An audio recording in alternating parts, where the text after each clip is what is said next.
Hey guys, how's it going? It's Janie over here at JaniesSweets, and in this episode I'm going to show you how to make the absolute easiest flamingo smash cake. You guys are not going to believe how easy this is to make. I used this for my daughter's 6-month photo session, so if you want to learn how I did this, keep on watching. So I'm starting out with a 6-inch vanilla cake that I baked the night before. I always like to wrap my cakes in saran wrap and put them in the fridge if I'm not going to use them right away. Then I'm just going to level the top and then put my easy meringue buttercream in between. I will link to that video for you guys if you're interested. Now I know that you see Oreos on this side, but I did not use it for this specific cake. I don't recommend you do that for a smash cake.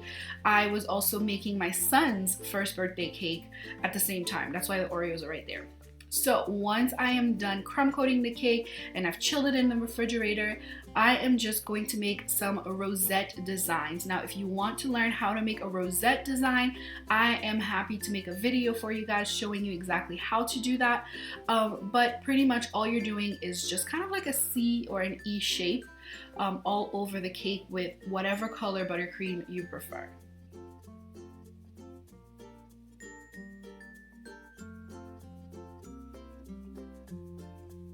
So I'm working with 3 rows at the top, and then I think 2 rows or 3 rows on the sides and then 2 rows at the top.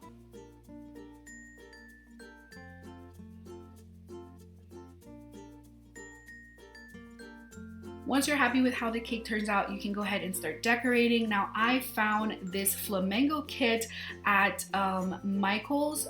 It is from Wilton, like the brand Wilton. And this is amazing because you don't have to pipe out anything. You don't have to do, any kind of design. You need no skills to do this. So it was only $6 too. Or I think I got it with a coupon for $6. I don't know, but it was very inexpensive. So I absolutely loved using this, especially for something like a smash cake. It took me no time to decorate. So I'm just going to stick it onto the buttercream, and the buttercream will hold it tightly. You don't need a skewer, you don't need anything like that. And then I'm just going to put the wings on either side.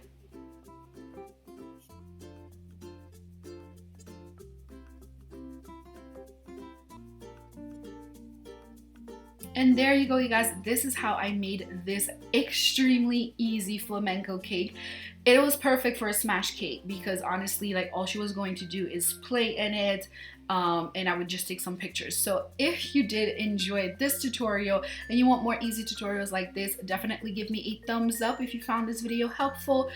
Subscribe to the channel so you don't miss out on any of my future videos. I will be making a different video every single Friday.